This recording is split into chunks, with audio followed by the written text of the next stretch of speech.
9.1.21 Mrs. G. W. Hale, 541 Dearborn Avenue, Chicago, 9 June 1894. Dear Mother, we are all doing very well here. Last night the sisters invited me and Mrs. Norton and Mrs. Howe and Mr. Frank Howe. We had a grand dinner and soft shell crab and many other things, and a very nice time.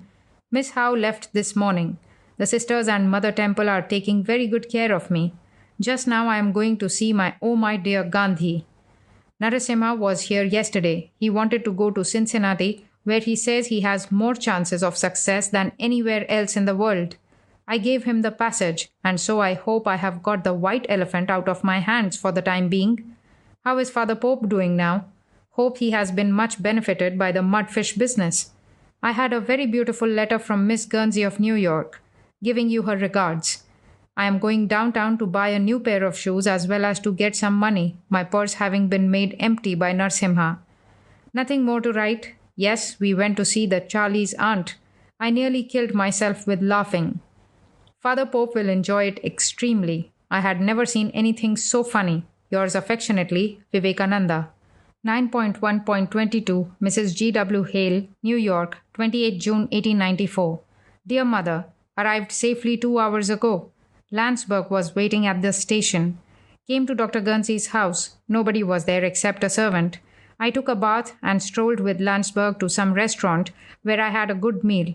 Then I have just now returned to Landsberg's rooms in the Theosophical Society and am writing you this letter. I haven't been to see my other friends yet. After a good and long rest through the night, I hope to see most of them tomorrow. My love to you all. By the by, somebody stepped on my umbrella on board the train and broke its nose off. Your affectionate son, Vivekananda. P.S. I have not settled myself. So as to direct letters to me, they can be directed care of Leon Landsberg, 144 Madison Avenue, New York. 9.1.23 Mrs. G. W. Hale, care of Leon Landsberg, 144 Madison Avenue, New York, 1st July 1894. Dear Mother, hope you are settled down in peace by this time. The babies are doing well in Mudville in their nunnery, I'm sure. It is very hot here, but now and then a breeze comes up which cools it down. I am now with Miss Mary A. Phillips. Will move off from here on Tuesday to another place. Here I find a quotation from a speech by Sir Monier Williams, professor of Sanskrit in the Oxford University. It is very strange as coming from one who every day expects to see the whole of India converted to Christianity. And yet it is a remarkable characteristic of Hinduism that it neither requires nor attempts to make converts, nor is it at present by any means decreasing in numbers, nor is it being driven out of the field by two such proselytizing religions as Mohammedanism and Christianity. On the contrary, it is at present rapidly increasing, and far more remarkable than this is that it is all receptive, all embracing, and all comprehensive. It claims to be the one religion of humanity, of human nature, of the entire world. It cares not to oppose the progress of Christianity nor of any other religion, for it has no difficulty in including all other religions within its all-embracing arms and ever-widening fold. And in real fact, Hinduism has something to offer which is suited to all minds. Its very strength lies in its infinite adaptability to the infinite diversity of human characters and human tendencies. It has its highly spiritual and abstract side suited to the philosophical higher classes, its practical and concrete side suited to the man of affairs and the man of the world, its aesthetic and ceremonial side suited to the man of poetic feeling and imagination, its quiescent and contemplative side suited to the man of peace and lover of seclusion. Indeed, the Hindus were Spinozists 2000 years before the birth of Spinoza, Darwinians centuries before the birth of Darwin, and evolutionists centuries before the doctrine of evolution had been accepted by the Huxleys of our time, and before any word like evolution existed in any language of the world. This, as coming from one of the staunchest defenders of Christianity, is wonderful indeed, but he seems to have got the idea quite correct. Now I am going to send up the orange coat today. As for the books that came to me from Philadelphia, I do not think they are worthy of being sent at all. I do not know what I am going to do next. Patiently wait and resign myself unto his guidance. That is my motto. My love to you all. Your affectionate son, Vivekananda. 9.1.24 Mrs. G. W. Hale, care of Dr. E. Guernsey, Cedar Lawn, Fishkill on the Hudson, 19 July 1894. Dear Mother, your kind note reached me here yesterday evening. I am so glad to hear the babies are enjoying. I got the interior, and I am very glad to see my friend Mazumdar's book spoken of so highly. Mazumdar is a great and a good man and has done much for his fellow beings. It is a lovely summer place, this Cedar Lawn of the Guernseys. Miss Guernsey has gone on a visit to Swampscott. I had also an invitation there, but I thought it better to stay here in the calm and silent place full of trees and with the beautiful Hudson flowing by and mountain in the background. I am very thankful for Miss Howe's suggestion, and I am also thinking of it. Most probably I will go to England very soon, but between you and me, I am a sort of mystic and cannot move without orders, and that has not come yet. Mr. Charles M. Higgins, a rich young lawyer and inventor of Brooklyn, is arranging some lectures for me. I have not settled whether I will stop for them or not. My eternal thanks to you for your kindness. My whole life cannot repay my debt to you. You may see from the letter from Madras that there is not a word about Narasimha. What can I do more? I did not get the check cashed yet, for there was no necessity. Miss Phillips was very kind to me. She is an old lady, about 50 or more. You need not feel any worry about my being taken care of. The Lord always takes care of his servants, and so long as I am really his servant and not the world's, I am very confident of getting everything that would be good for me. The Guernseys love me very much, and there are many families in New York and Brooklyn who would take the best care of me. I had a beautiful letter from Mr. Snell, saying that a sudden change for the better has taken place in his fortunes and offering me thrice the money I lent him as a contribution to my work. And he also has beautiful letters from Dharmapala and others from India. But of course, I politely refused his repayment. So far, so good. I have seen Mr. Walter Hines Page, the editor of the Forum, here. He was so sorry not to get the article on missionaries, but I have promised to write on other interesting subjects. Hope I will have patience to do so. I had a letter yesterday from Miss Harriet, from which I learned that they are enjoying Kenosha very much. Lord bless you and yours, Mother Church, for ever and ever. I cannot even express my gratitude to you. As for me, you need not be troubled in the least. My whole life is that of a vagabond, homeless, roving tramp. Any fare, good or bad, in any country is good enough for me. Yours ever in love and obedience, Swami Vivekananda. 9.1.25 Mrs. G. W. Hale, Swampscott, Massachusetts, 23 July 1894. Dear Mother, I think I have all your questions answered and you are in good humor again. I am enjoying this place very much, going to Greenacre today or tomorrow, and on our way back I intend to go to Annisquam, to Mrs. Bagley's. I have written to her. Mrs. Breed says you are very sensitive. Now, I fortunately did not cash your check in New York. I wanted to cash it here, when lo, you have not signed your name to it. The Hindu is a dreamer, no doubt, but when the Christian dreams, he dreams with a vengeance.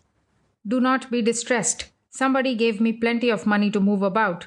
I would be taken care of right along. I sent here with the check back to you. I had a very beautiful letter from Miss Mary. My love to them. What is Father Pope doing? Is it very hot in Chicago? I do not care for the heat of this country. It is nothing compared to our India heat. I am doing splendidly. The other day I had the summer cholera, and cramp, etc. came to pay their calls to me. We had several hours nice talk and groans, and then they departed. I am on the whole doing very well. Has the Meerschaum pipe reached Chicago? I had nice yachting, nice sea bathing, and am enjoying myself like a duck. Miss Guernsey went home just now. I do not know what more to write. Lord bless you all. Affectionately, Vivekananda. 9.1.26 Mrs. G. W. Hale, Greenacre Inn, Eliot, Maine, 5 August 1894. Dear Mother, I have received your letter and am very much ashamed at my bad memory. I unfortunately forgot all about the check. Perhaps you have come to know by this time of my being in Greenacre. I had a very nice time here and am enjoying it immensely. In the fall I am going to lecture in Brooklyn, New York. Yesterday I got news that they have completed all the advertising there. I have an invitation today from a friend in New York to go with him to some mountains north of this state of Maine. I do not know whether I will go or not. I am doing pretty well. Between lecturing, teaching, picnicking, and other excitements, the time is flying rapidly. I hope you are doing very well and that Father Pope is in good trim. It is a very beautiful spot, this Greenacre, and I have very nicely company from Boston. Dr. Everett Hale, of Boston, and Mrs. Old Bull of Cambridge. I do not know whether I will accept the invitation of my friend of New York or not. So far, only this is sure that I will go to lecture in New York this coming fall. And Boston, of course, is a good field. The people here are mostly from Boston and they all like me very much. Are you having a good time? And Father Pope? Has your house painting been finished? The babies, I'm sure, are enjoying their Mudville. I am in no difficulty for money. I have plenty to eat and drink. With my best love and gratitude to you and Father Pope and the babies. Yours affectionately, Vivekananda. Excuse this hasty scrawl. The pen is very bad. V. The Harrison people sent me 2 nasty standing photos. That is all I have out of them, when they ought to give me 40 minus the 10 or 15 I have got already. V. 9.1.27 Mrs. G. W. Hale, Greenacre Inn, Elliot, Maine, 8th August, 1894. Dear Mother, I have received the letter you sent over to me coming from India.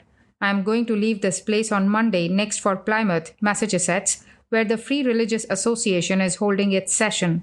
They will defray my expenses, of course. I am all right, enjoying nice health, and the people here are very kind and nice to me. Up to date, I had no occasion to cash any check as everything is going on smoothly. I have not heard anything from the babies. Hope they are doing well. You also had nothing to write. However, I feel that you are doing well. I would have gone over to another place, but Mr. Higginson's invitation ought to be attended to, and Plymouth is the place where the fathers of your country first landed. I want, therefore, to see it. I'm all right. It is useless reiterating my love and gratitude to you and yours. You know it all.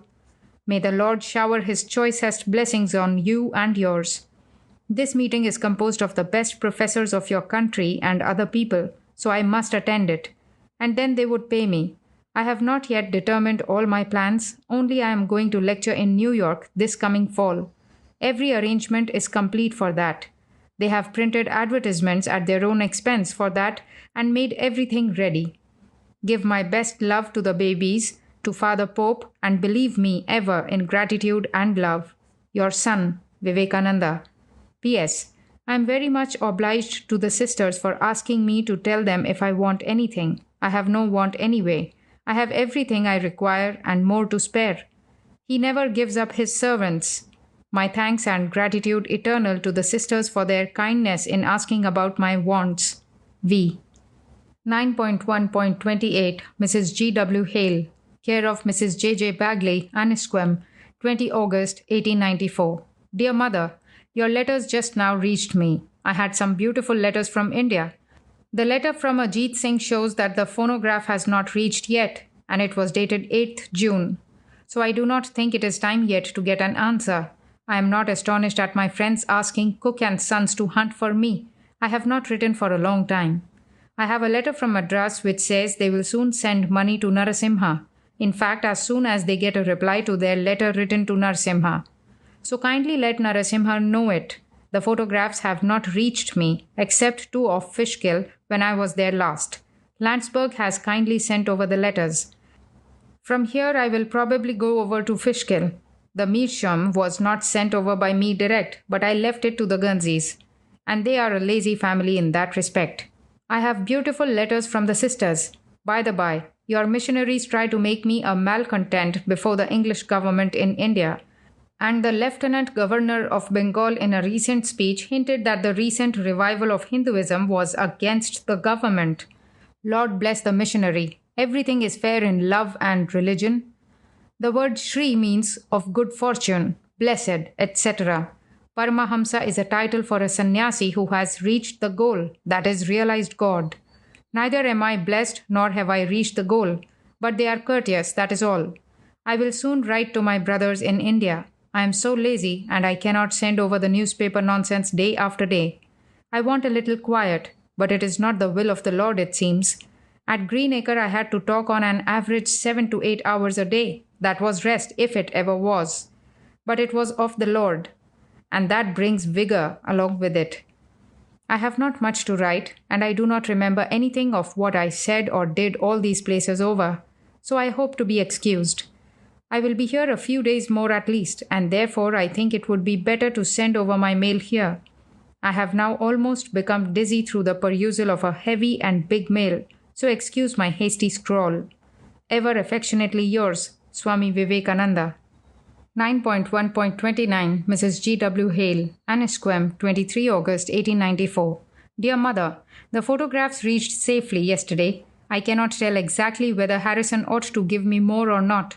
They had sent only 2 to me at Fishkill, not the pose I ordered, though. Narasimha has perhaps got his passage by this time. He will get it soon, whether his family gives him the money or not. I have written to my friends in Madras to look to it, and they write me they will. I would be very glad if he becomes a Christian or Mohammedan or any religion that suits him, but I am afraid for some time to come none will suit our friend. Only if he becomes a Christian, he will have a chance to marry again, even in India, the Christians there permitting it. I am so sorry to learn that it is the bondage of heathen India that after all was the cause of all this mischief. We learn as we live. So we were all this time ignorantly and blindly blaming our much suffering, persecuted, saintly friend Narasimha, while all the fault was really owing to the bondage of heathen India. But to give the devil his due, this heathen India has been supplying him with money to go on a spree again and again. And this time too, heathen India will take or already has taken our enlightened and persecuted friend from out of his present scrape, and not Christian America. Mrs. Smith's plan is not bad after all, to turn Narasimha into a missionary of Christ. But unfortunately for the world, many and many a time the flag of Christ has been entrusted to such hands. But I would beg to add that he will then be only a missionary of Smithian American Christianity, not Christ's. Arrant humbug, that thing to preach Lord Jesus. Is he in want of men to uphold his banner? Pooh, the very idea is revolting. Do good to India indeed. Thank your charity and call back your dog, as the tramp said. Keep such good workers for America. The Hindus will have a quarantine against all such outcasting to protect their society. I heartily advise Narasimha to become a Christian. I beg your pardon, a convert to Americanism, because I am sure such a jewel is unsaleable in poor India. He is welcome to anything that will fetch a price. I know the gentleman whom you name perfectly well, and you may give him any information about me you like. I do not care for sending scraps and getting a boom for me. And these friends from India bother me enough for newspaper nonsense. They are very devoted, faithful, and holy friends. I have not much of these scraps now. After a long search, I found a bit in a Boston transcript. I sent it over to you. This public life is such a botheration. I'm nearly daft. Where to fly? In India, I have become horribly public. Crowds will follow me and take my life out. I got an Indian letter from Landsberg. Every ounce of fame can only be bought at the cost of a pound of peace and holiness. I never thought of that before. I have become entirely disgusted with this blazoning. I am disgusted with myself. Lord will show me the way to peace and purity. Why, Mother, I confess to you, no man can live in an atmosphere of public life, even in religion, without the devil of competition now and then thrusting his head into the serenity of his heart. Those who are trained to preach a doctrine never feel it, for they never knew religion. But those that are after God and not after the world feel at once that every bit of name and fame is at the cost of their purity. It is so much gone from that ideal of perfect unselfishness, perfect disregard of gain or name or fame. Lord help me. Pray for me, Mother. I am very much disgusted with myself. Oh, why the world be so that one cannot do anything without putting himself to the front? Why cannot one act hidden and unseen and unnoticed? The world has not gone one step beyond idolatry yet. They cannot act from ideas, they cannot be led by ideas, but they want the person, the man. And any man that wants to do something must pay the penalty. No hope. This nonsense of the world. Shiva, Shiva, Shiva. By the by, I have got such a beautiful edition of Thomas à Kempis. How I love that old monk. He caught a wonderful glimpse of the behind the veil. Few ever got such. My, that is religion. No humbug of the world. No shilly-shallying, tall talk, conjecture. I presume, I believe, I think. How I would like to go out of this piece of painted humbug they call the beautiful world with Thomas A. Kempis. Beyond, beyond, which can only be felt, never expressed. That is religion. Mother, there is God. There all the saints, prophets, and incarnations meet. Beyond the babel of Bibles and Vedas, creeds and crafts, dupes and doctrines, where is all light, all love, where the miasma of this earth can never reach. Ah, who will take me thither? Do you sympathize with me, Mother? My soul is groaning now under the 100 sorts of bondage I am placing on it. Whose India? Who cares? Everything is his. What are we? Is he dead? Is he sleeping? He, without whose command a leaf does not fall, a heart does not beat, who is nearer to me than my own self. It is bosh and nonsense, to do good or do bad or do fuzz. We do nothing. We are not. The world is not. He is. He is. Only he is. None else is. He is. Om, the one without a second. He in me, I in him. I am like a bit of glass in an ocean of light. I am not. I am not. He is. He is. He is. Om, the one without a second. Yours ever affectionately, Vivekananda. 9.1.30 Mrs. G. W. Hale, Annisquam, date do not know. Postmarked August 28, 1894. Dear Mother, I have been for 3 days at Magnolia. Magnolia is one of the most fashionable and beautiful seaside resorts of this part. I think the scenery is better than that of Annisquam. The rocks there are very beautiful, and the forests run down to the very edge of the water. There is a very beautiful pine forest. A lady of Chicago and her daughter, Mrs. Smith and Mrs. Sower, were the friends that invited me up there. They had also arranged a lecture for me, out of which I got $43. I met a good many Boston people, Mrs. Smith Jr., who said she knows Harriet, and Mrs. Smith the elder, who knows you well. In Boston the other day I met a Unitarian clergyman who said he lives next to you in Chicago. I have unfortunately forgotten his name. Mrs. Smith is a very nice lady and treated me with all courtesy. Mrs. Bagley is kind as ever, and I will have to remain here a few days more, I am afraid. Professor Wright and I are having a good time. Professor Bradley of Evanston has gone home. If you ever meet him at Evanston, give him my best love and regards. He is really a spiritual man. I do not find anything more to write. Some unknown friend has sent me from New York a fountain pen, so I am writing with it to test it. It is working very smoothly and nicely, as you can judge from the writing. Perhaps Narasimha's difficulties have been settled by this time, and heathen India has helped him out yet, I hope. What is Father Pope doing? What the babies are doing, and where are they? What news of our Sam? Hope he is prospering. Kindly give him my best love. Where is Mother Temple now? Well, after all, I could fill up 2 pages. Yes, there was a Miss Barn who said she met me at your house. She is a young lady of Chicago. Magnolia is a good bathing place, and I had 2 baths in the sea. A large concourse of men and women go to bathe there every day, the most part men. And strange, women do not give up their coat of mail even while bathing. That is how these mail-clad she-warriors of America have got the superiority over men. Our Sanskrit poets lavish all the power of expression they have upon the soft body of women. The Sanskrit word for women is komala, the soft body. But the mail-clad ones of this country are armadillos, I think. You cannot imagine how ludicrous it appears to a foreigner who never saw it before. Shiva, Shiva. Now Narasimha's Mrs. Smith does not torture you any more with letters, I hope. Did I tell you I met your friend Mrs. H. O'Quarry at Swampscott? She can swamp a house for all that, not to speak of a cot. And that I met there the woman that pulls by the nose Mr. Pullman.